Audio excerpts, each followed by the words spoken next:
بسم اللہ الرحمن الرحیم۔ السلام علیکم ورحمۃ اللہ وبرکاتہ۔ ایک مرتبہ حضرت خضر علیہ السلام دریا کے کنارے بیٹھے تھے۔ اتنے میں کسی سائل نے آ کر ان سے سوال کیا کہ میں آپ سے اللہ کے واسطے سوال کرتا ہوں، مجھے کچھ عنایت فرمائیے۔ یہ سن کر حضرت خضر علیہ السلام پر بے ہوشی طاری ہو گئی۔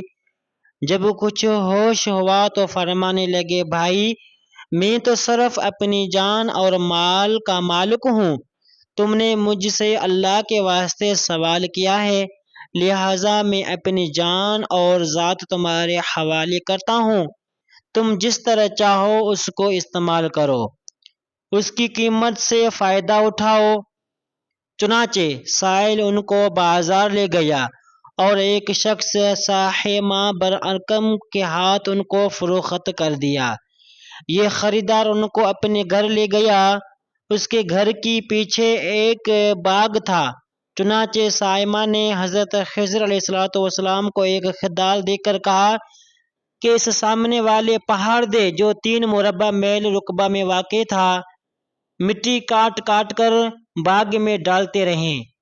اور یہ حکم دے کر صاحبہ اپنی کسی ضرورت سے کہیں چلا گیا اور حضرت خضر علیہ السلام اس پہاڑ سے مٹی کاٹ کاٹ کر باغ میں ڈالنے لگے۔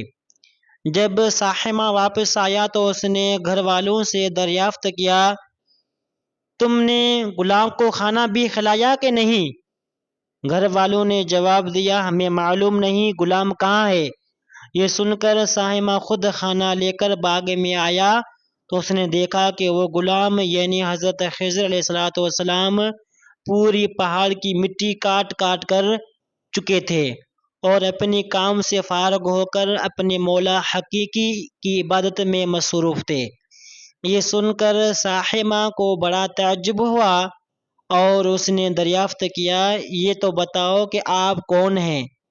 یہ بات سن کر حضرت خضر علیہ السلام پر کچھ بے ہوشی سی طاری ہو گئی اور پھر آفاقہ ہونے پر انہوں نے فرمایا کہ بھائی میں تو خضر علیہ السلام ہوں۔ جس کو سن کر صاحبہ کے ہوش اٹھ گئے کہ تو نے یہ کیا کیا، ان کو غلام بنا کر اسے کام پر لگا لیا، یہ تو انتہائی گستاخی ہوئی۔ پھر ہوش آنے پر صاحبہ نے توبہ کی اور پروردگار سے عذر خواہی کے ساتھ حضرت خضر اور جناب باری میں عرض کیا کہ یا اللہ مجھ سے اس کا مواخذہ نہ فرمائیے، کیونکہ میں ان کو جانتا نہیں تھا۔ اس کے بعد حضرت خضر علیہ السلام نے دعا فرمائی اور سجدہ شکر بجا لائے کہ اے میرے پروردگار، میں تیرے ہی حق میں غلام بنا اور تیرے ہی حق میں آزاد ہوا، اس پر تیرا شکر گزار ہوں۔ اس کے بعد واپسی کی اجازت لے کر جب دریا پر واپس آئے تو دیکھا ایک شخص کھڑا دعا مانگ رہا ہے کہ اے میرے پروردگار، اے میرے رب، حضرت خضر علیہ السلام کو غلامی سے رہائی عطا فرما دے اور ان کی توبہ قبول فرما لے۔ حضرت خضر علیہ السلام نے فرمایا، آخر تم کون ہے؟ تو اس شخص نے بتایا کہ میں تو شازون ہوں، آپ کون ہیں؟ تو انہوں نے فرمایا میں خضر ہوں۔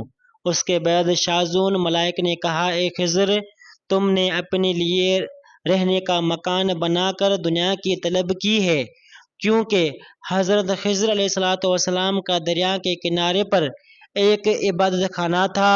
بس یہ سن کر وہ فوراً میدان میں نکل آئے اور وہیں اللہ کی عبادت میں مصروف ہو گئے۔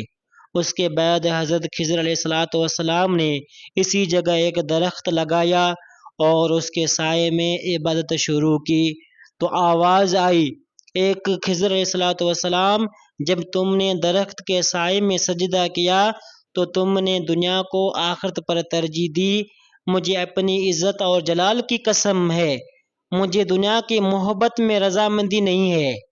اس کے بعد حضرت خضر علیہ السلام نے شازون فرشتے سے کہا کہ اے شازون، دعا کرو کہ اللہ تبارک و تعالی میری توبہ قبول فرمائے، چنانچہ شاذون نے دعا کی اور اللہ تبارک و تعالیٰ نے شاذون کی برکت سے حضرت خضر علیہ السلام کی توبہ قبول فرمائی۔